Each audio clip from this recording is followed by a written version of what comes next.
maanta waxaynu maraynaa waqti aad ilmahaaga aad ka dhigan doontid qaab allaaliya qaabka aad jeceshahay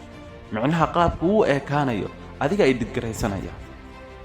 ilmahaaga waxaad ku darsan kartaa oo wax ka bedeli karaysaa midabkiisa dherarkiisa wadnihiisa qaabkiisa xooggiisa iyo dhammaan indhihiisa oo waxaad ka dhigan doontaa imika wixii ka dambeeya qaab aad u jeceshahay sidoo kale ilmahaaga koritaankiisa habka uurka macmalka ugu korayo uurka khiyaaliga ugu korayo waxaad kala socon doontaa moobilkaaga gacanta haddii aad hore u ogey shirkadda Uber ama shirkadda Amazon inay ku maalgelinayaan $1 bilyan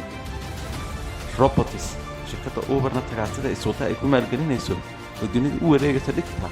maantana shirkadda lagu magacaabo Ecolife waxay qorsheynaysaa in ilmihii ugu horeeyay lagu abuuro uur macmala oon aan ahayn uurka hooyada shaqaabeeyay saynisyahan lagu magacaabo Hashim Al-Ghali oo biotechnologist ah ayaa shirkaddan Ecolife ee uurka macmalka ah sameeyay ama create gareeyay oo fikirka lahaa Ecolife waa markii ugu horeysay ee laga arkay dunida ilmo lagu abuuray uur macmal ah aan uurkii hooyada ahayn haddaba Ecolife waxay caawinaysaa awoodeeda ugu badan siinaysa lamaanayaasha madhalayska ah si ay u sii jiro faracooga amba isirkooga ay u sii jiro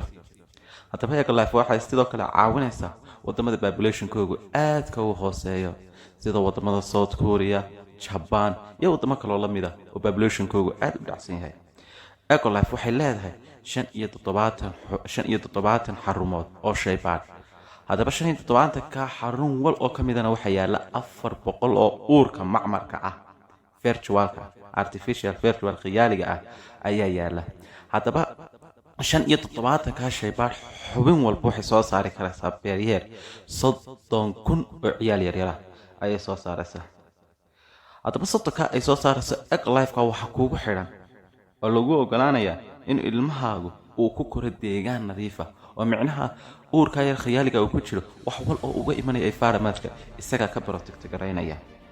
haddaba qayb kasta oo koritaanka kamida ilmahaaga yar ee ku jira Ecolife-ka yar uurka yar macmalka ku jira waxa ku rakiban system amba waxa ku rakiban nidaamyo ilaalinaya koritaankiisa muhiimka ah sida cadaadiska dhiigga heerkulka wadnaha neefsiga iyo qoyaanka oxygen-ta dhammaantood waxa kuugu rakiban system ilaalinaya haddaba Ecolife waxa ku jira system amba web application aad kala soo degi kartid moobilkaaga kaasoo kuu ogolaanaya in ilmahaaga aad si toos ah ula socon kartid wixii dhibaato ku dhaca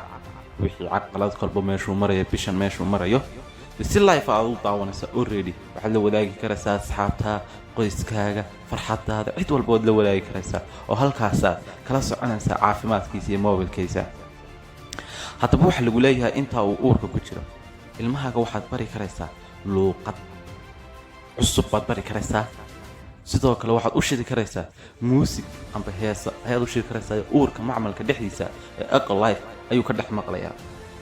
sidoo kale waxa lagu leeyahay haddii aad waxaas dhan ku qanci weydo toos ayaad ugu heesaysaa oo aad halka joogaba qaab codkaaga ku soo gaarsiinaysaa intoona una adduunka iman soo codkaaga u barto haddaba shirkaddan Ecolife waxay leedahay hadafkeedu waxa weeyaan inaanu farxad siino lamaanayaasha madhalayska ah haddaba Ecolife waxaa jira qaab si 3D indhaha la gashanayay virtual khiyaaliga ah ayaa jira chip yar oo kamid ah ku rakiban yahay uurka macmalka dhexdiisa adiga waxa lagu dhiibayaa code uu ku jira chip yar oo wireless ah qaab khiyaaliga ayaad u dareemi doontaa inuu ilmahaagu ka laagayo uurkaaga oo waa qaabkii 3D-ga maata oo kale khiyaali noocaas oo kale ayaad ku dareemaysaa Ecolife haddaba waxa su'aala oo isweydiinaysa halkeebu in ilmaha yar ilaan uurka hooyada weyn ognahay inuu nafaqooyin badan helo uu waxyaabo badan ka helo caloosha hooyadii haddaba Ecolife waxay diyaarisay laba lagu magacaabo laba dhudhun amba laba waaxood oo waaweyn oo lagu rakibay uurka macmalka loo yaqaano bioreactors ayaa waxa labada mid waxa mid uu qaabilsan yahay oxygen-ta iyo wixii nafaqo haddaba wixii nafaqo waxay u dhaxmari doonaan ilaan hooyada ilmaha yar waxay uga gudbisaa nafaqada waa xudunta xudun yar oo macmal ah ay uga gudbi doonaan nafaqooyinka iyo wixii oxygen ilmaha yar sidoo oo kalena wuxuu qaabilsan yahay wixii wasakh dibadda uga timaada wixii nafaqooyinka soo baxsada in waxyaabaha uu celiyo dhan ayuu ka kalena qaabilsan yahay waa labada bioreactorskaas haddaba intii aan la isku bacrimin labadaada isbam ama labadaada shahwado la isku bacrimin ee la dhex dhigin uurka macmalka ah waxaad ilmahaaga ka dhigan karaysaa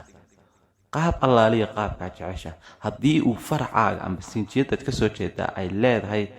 genetical heredity cudurro ah ay leedahay waa laga nadiifinaya oo micnaha isnaguna ma yeelanayo cudurradaas